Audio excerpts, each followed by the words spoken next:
This video is going to be installing a Underfolder stock on AK47 with the Underfolder trunnion in place inside the receiver.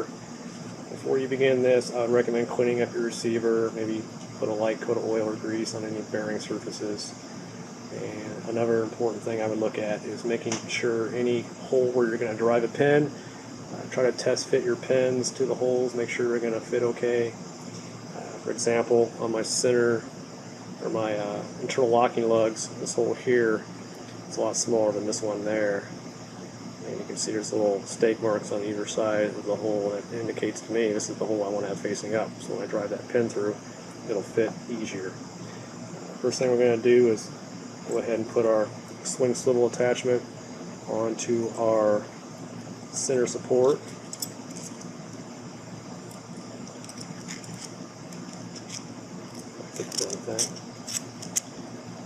Pretty simple. I'm just going to set that to the side for just a second.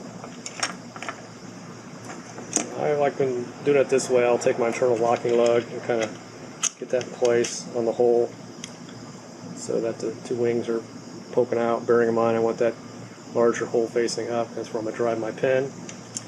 Take my stock, start with this side first, place it right on there just like that, and kind of hold it in place.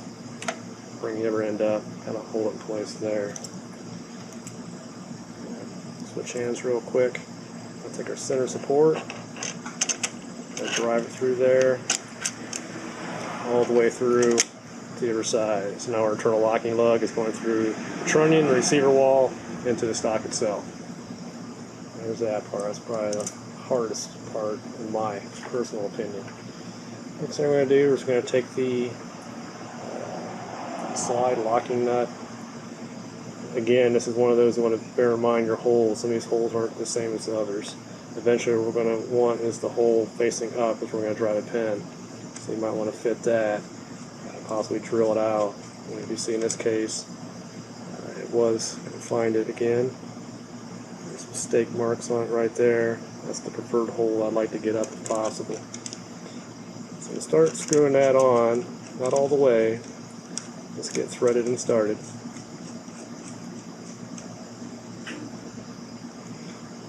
And take my external locking lugs. See how it's got the slot in the hole in there. Keeping in mind I want to keep that slot up if all possible.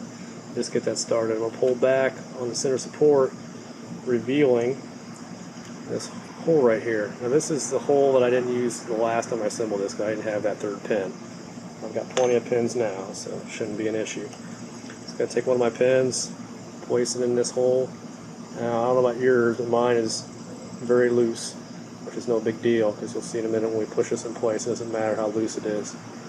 Push it down so, I don't know, about 1 millimeter or so is sticking up.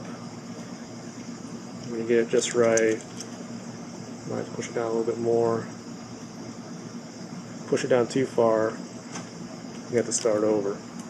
When you get pushed in there, you should push the whole center support in, and the pin will disappear into the cuts into the Underfolder trunnion. So there's where we're at that. Alright, so we got that going. We're going to go ahead and tighten up our slide locking nut. Keep in mind our holes here. I'm going to try to get that.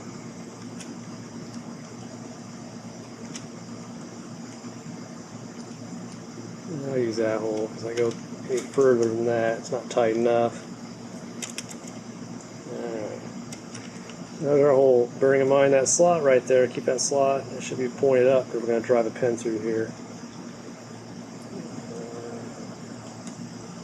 I checked ahead of time if that pin sits in there pretty good.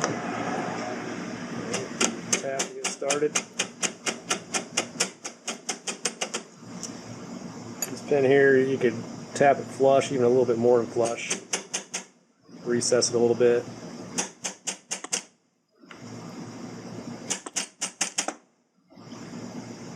Good.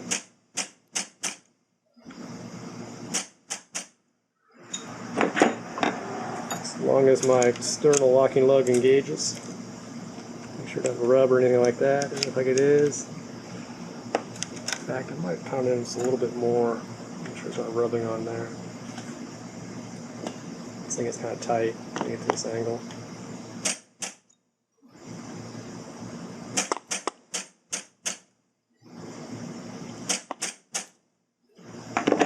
guess I'm going to get it.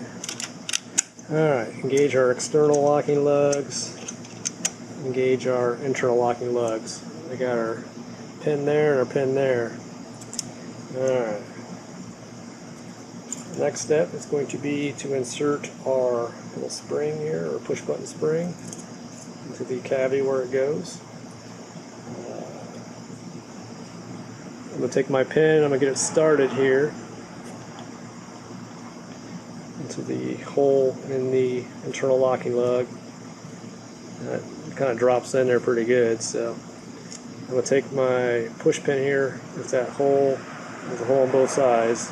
It should be equal on both sides, hopefully. If not, you're going to probably have to fix that. When I'm looking down in there, get this out of the way for a second. You can see the push pin come through, and you can see the hole appear there. That's my push pin hole. And obviously, we want to line that up with our locking lugs. So we have a straight hole that goes through everything, right down through the bottom of the receiver. There's where we want it. So that's why it helps to have this stuff loosen up, a little bit pre-fitting done to it.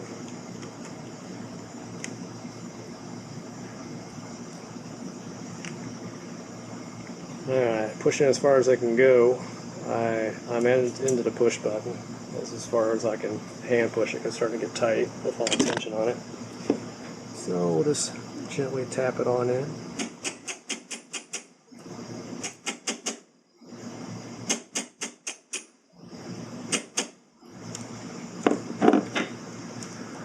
And we get it to its flush. And there we have all of our pins. And the big difference between that third pin that I didn't put in the first time is this swing swivel won't spin as much. It's also a lot more solid the way it's meant to be. And that's how we put it together. And I periodically take this thing apart and service it, clean it up pretty good before I don't do it very often, but just make sure I don't have any rust or anything like that. So that's the proper 3-pin installation for the Underfolder trunnion on the AK47. And after that, you just put your hand grip back on and put your parts back in the receiver, and it's good to go. And of course, test it for fit and function after that. Also, I'll be doing a video on how to take it apart from scratch with all 3 pins as well. Hope you enjoy, and if you have any questions, feel free to let me know.